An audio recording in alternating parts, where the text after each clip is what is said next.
What's up, Soul Tribe? It's your girl Dominique with Empathic Guidance, and I'm back with another video for you guys today.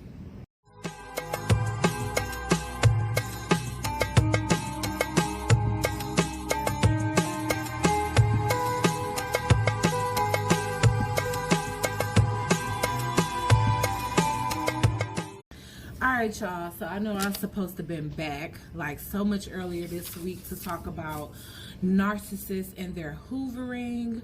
So yes, this is another segment on empath and narcissist, empaths versus narcissists 101.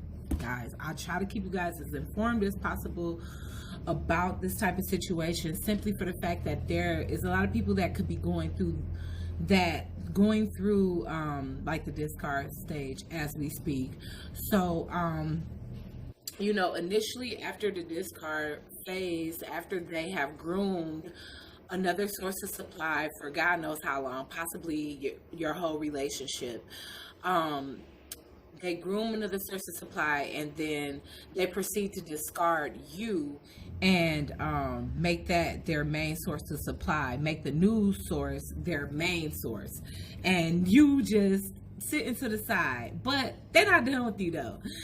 So typically, even if they feel like they have premium supply to replace you with, a lot of people catch on quick. You know what I'm saying? A lot of people don't have that same sense of empathy and wanting to stick and stay and fix people and heal people the way an empath does. So the narcissist can run into what is just a nice person, but these people catch on, see what it is, and they not on the empath's level where they like, okay, I want this desperately to heal somebody that I'm a damn near sacrifice my own psyche in order to do so.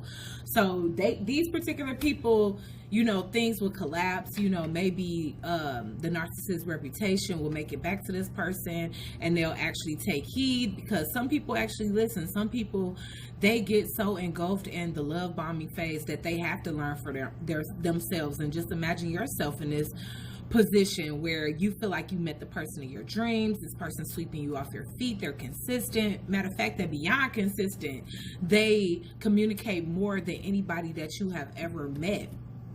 So with that being said, it's like you kind of in La La Land, cloud nine, like, oh yes, I finally met Prince Charming or Princess Charming or whatever, the type of woman that I want. If you're a guy, or like I said, same thing applies for same-sex dynamics.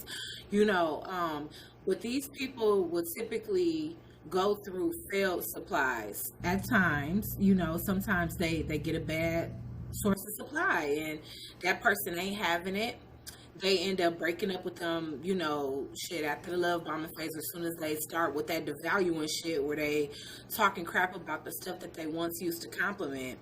Some people will immediately peep that, like, something wrong with you. Like, one minute you all up in love with me, and then the next minute you acting like I'm an enemy of yours. And the people that will catch on to it, they will leave them hanging quickly, immediately. The one thing about a narcissist, I already told you guys, and narcissist negative projections, that they are inside deeply wounded children. I don't want to say on a mental level, but on an emotional level, their growth is stagnated at a child's level because something very traumatic in their life happened where they lost that trust in people. Like, they lost that feeling of, feeling safe to be vulnerable, feeling safe to love, feeling feeling safe to accept love and give love. Okay, so that's the reason why they essentially grow up and don't know how to do that, because they've been either raised in a household where one of the parents didn't know how, both didn't know how, or both just weren't present. Maybe they had to work a lot, travel a lot, and so this person has deep seated abandonment issues. They don't want to be alone. They don't like to be alone. That's why they always have somebody new lined up before they actually get rid of you or discard you. So basically, after they feel like, oh wow, these people that I'm running into, they epic fails. I thought they were going to be good, but it's kind of hard to gauge that unless you are in that person's direct environment. Like, they can work together or they can go and hang out together every single day, but that doesn't mean that they're going to know every aspect of that person and what that person is willing to put up with. So basically, when their masks start to slip to some people, people will leave them out in the cold. People get depleted quicker than said empath, you know. And so they have this phase called the hoovering phase. And, you know, you must prepare yourself for this. Once you're discarded, normally you go no contact. That's the safest thing. That's what any psychiatrist would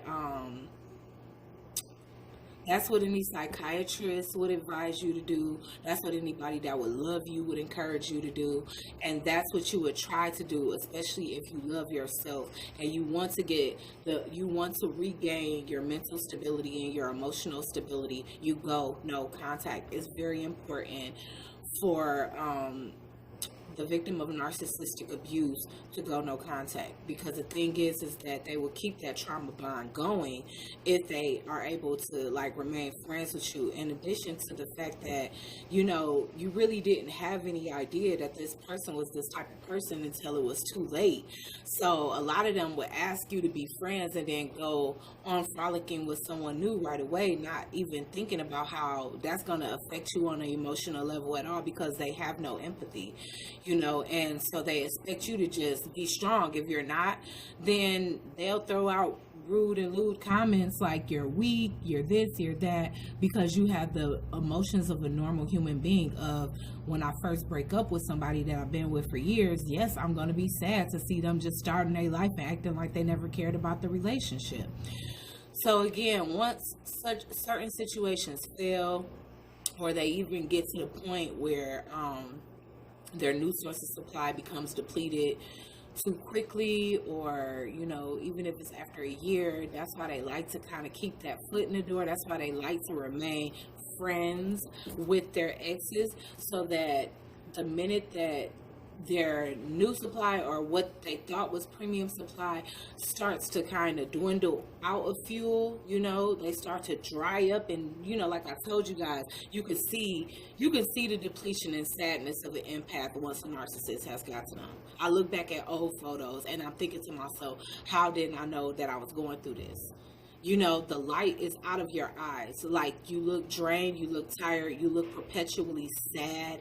There's no light, there's no happiness or no joy there left, because they suck all of that out to have for themselves to be able to paint this portrait for the world that they're this happy, charismatic person, when essentially they just got that from you to project to others so that others can see them as normal. Okay? So, with that being said, once, you know, they have to recycle you, they have to pull you back in as another, you know, you've replenished yourself after leaving them. Again, I already told you guys, your skin pops back, your hair starts to shine again. Look at my hair, it's looking like baby hair.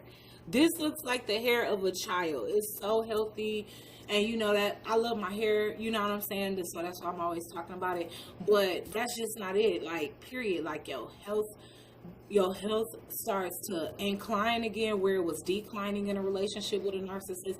Everything about you starts to go up. Your self-esteem, your self-worth, your self-love, the fact that you care for yourself again, and you're doing the things that you stopped doing because you didn't have time to tend to yourself or pour into your own cup because you were so busy pouring into the cup of a narcissist.